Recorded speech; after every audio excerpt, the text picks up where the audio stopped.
Dans une précédente et toute première vidéo sur ce que j'avais retenu de la multitude de vidéos que j'avais visionnées sur YouTube, j'ai insisté en premier lieu sur la recherche de vitesse, en soulignant que nous verrions le sujet de la précision ultérieurement. Mais il vient de se passer un événement qui précipite les choses et impose qu'on s'y arrête tout de suite.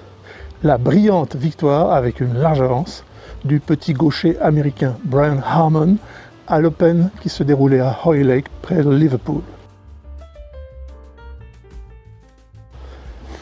Peut-être bien un nouveau modèle pour les golfeurs et golfeuses seniors qui allient justement la vitesse et la précision à la perfection. Voici pourquoi cette vidéo lui est consacrée.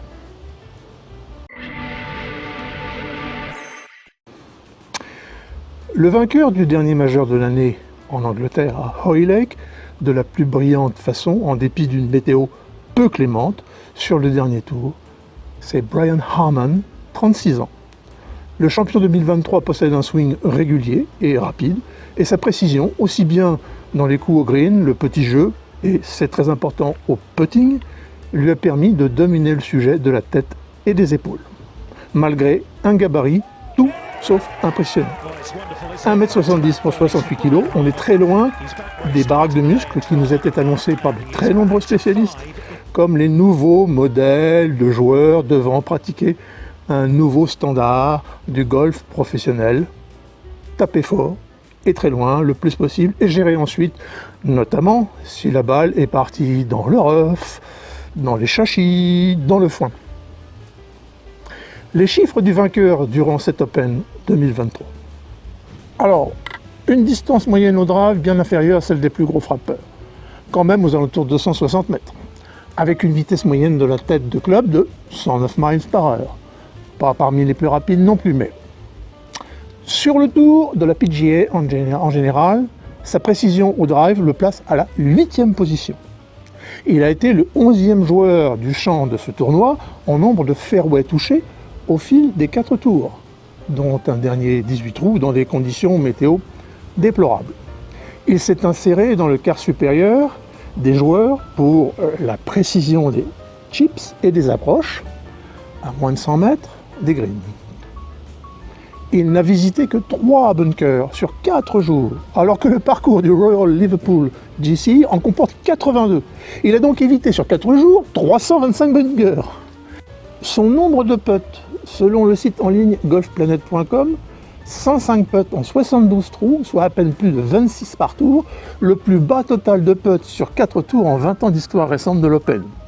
Et 58 putts réussis à moins de 3 mètres du mât, n'en ayant manqué qu'un seul, donc plus de la moitié du nombre total de putts, soit 55%. Au total, en chiffres synthétiques, c'est le joueur le plus régulier et le plus précis du tournoi. À mon sens, ceci explique cela.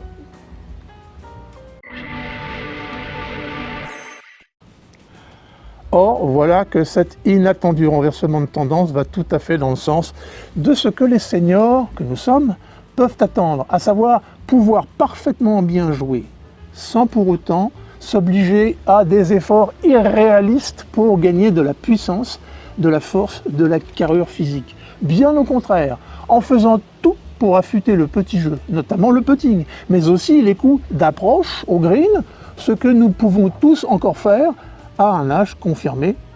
Nous ne pouvons que réussir à mieux jouer, baisser nos scores et, priorité des priorités, prendre du plaisir sur le terrain. Comme au practice d'ailleurs. Le golfeur gaucher de l'État de Géorgie a fait une démonstration de précision. Certes, il a aussi manqué quelques coups, mais bien moins que les autres.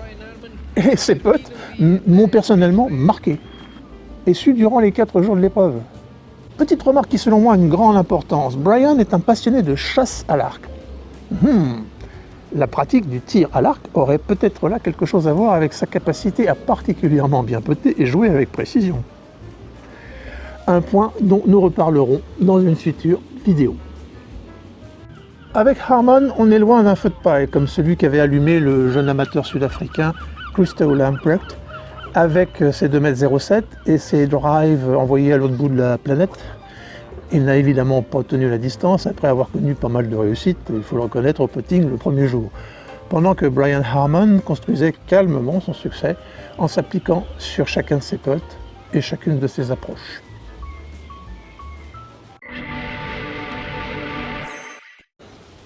Je l'avais déjà rappelé dans une de mes toutes premières vidéos. Pour un joueur de niveau à peu près confirmé, ou même parmi les meilleurs golfeurs et golfeuses, environ les 2/3 du jeu sont constitués de coups au green à environ 100 à 110 mètres du mât, ou moins, donc notamment du pitching, ainsi que du chipping et du putting. Certes, on doit y ajouter le jeu dans les bunkers, qui n'est pas souvent considéré comme facile par une grande partie des seniors, bien que certains s'en soient fait une spécialité. C'est un sujet à part que nous aborderons un jour. En tant que joueur amateur, toujours pas professionnel, toujours pas enseignant, ni coach, je reconnais, et j'ai un peu honte, ne pas passer encore assez de temps à améliorer cet ensemble du petit jeu et du pitching, où pourtant il est de la plus grande simplicité de pouvoir gagner des points. Il suffit de s'entraîner, quel que soit notre âge, quel que soit notre niveau. Un tel entraînement ne demande que peu d'efforts physiques et peut être réalisé sans forcément faire appel à un pro, un enseignant, à l'exception de l'apprentissage, des bases et des corrections de gestes qui doivent être apportées par un expert. Ensuite, on peut s'exercer tous les jours s'il le faut, y compris dans son jardin quand on en a un, ou sur un terrain de sport quelconque, pour les petits chips, et sur un tapis de putting dans une cave, un grenier ou n'importe quelle pièce de son logement. Il n'y a donc aucune excuse à avancer quand notre petit jeu, y compris le putting, est ou reste lamentable. C'est qu'on n'a pas fait le nécessaire. Pas vraiment contraignant pour aboutir à de meilleurs résultats. Dites-vous que vous pouvez gagner très aisément une dizaine de coups par 18 trous en apportant toute votre attention à travailler ces secteurs de jeu et en appliquant le résultat de l'entraînement durant les parties du week-end, en compétition ou en loisir.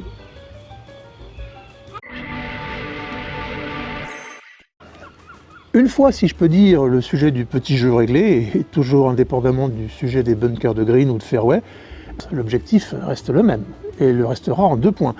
D'abord, mettre nos balles sur la piste, et ce jusqu'au coup au green, et ensuite faire du mieux possible notre boulot dans les derniers coups, jusqu'à entrer la balle dans le trou.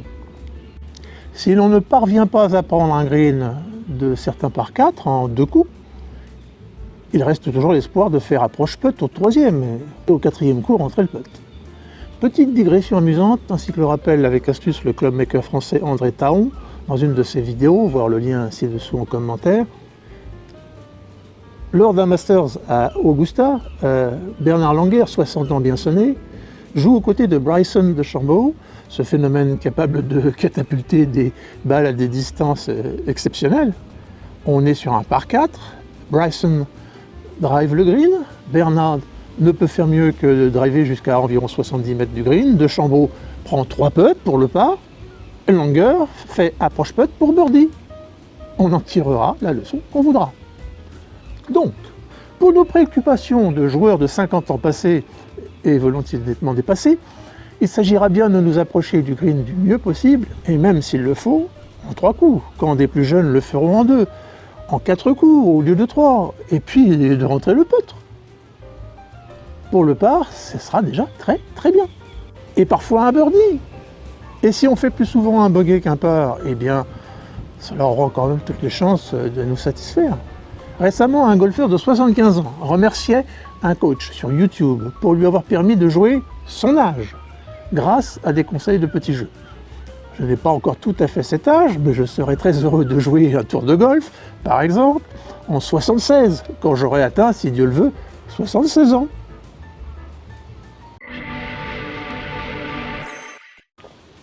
Alors, quid de la vitesse? Ma réponse, en fonction de ce que j'ai pu synthétiser après tant d'années de pratique du golf et pas mal de temps à éplucher les vidéos de golf sur Internet, je l'ai donné en partie dans ma précédente vidéo.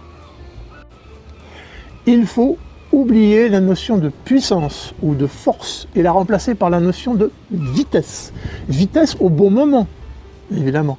À cet égard, nous reverrons bientôt dans une autre vidéo ce sujet mieux abordé, car j'ai déniché une pépite sur YouTube à laquelle tout golfeur ou toute golfeuse senior aura certainement envie de se référer, tant elle m'a paru essentielle. Mais chut, ne dévoilons pas tout de suite, chaque chose en son temps. Or, il se trouve que travailler la vitesse de club et par conséquent la vitesse de balle est 1000 fois plus accessible à nos âges, que nous pouvons qualifier de moyen à avancer, que de chercher à travailler la force, la puissance, et aussi, sous réserve de respecter certaines règles, de limiter considérablement les risques de blessures. Nous en reparlerons bientôt, restez à l'écoute de ma chaîne. Revenons à notre modèle du jour et regardons encore une fois Brian Harman. Comme pour beaucoup de joueurs de taille limitée, la vitesse de geste compense le manque de masse musculaire et d'une longueur de bras réduite. Je ne dis pas qu'il est minuscule et maigrelet, je constate simplement que ce n'est pas un catcheur ni un haltérophile, mais pas un manchot non plus, car avec des clubs parfaitement adaptés et réglés à son physique, ce qui semble bien le cas, Brian Harman optimise la vitesse de la tête de club à l'impact sans être obligé de forcer. Et peut-être c'est bien là la conséquence de cette optimisation, comme il est également régulier et précis, ça ne peut que donner des résultats optimisés. Sa victoire en apporte la preuve. Sur ce links aux fairways étroits, souvent balayés par le vent du bord de mer, sur lesquels même une balle parfaitement frappée mais ayant un tant soit peu d'effet peut dégouliner vers les roughs latéraux, le gaucher américain a astucieusement su tirer parti de sa précision pour donner le bon effet à ses balles, selon la bonne trajectoire, pour se retrouver le moins souvent possible à devoir jouer le coup suivant avec un lie délicat. Encore une fois, peut-être ceci explique cela.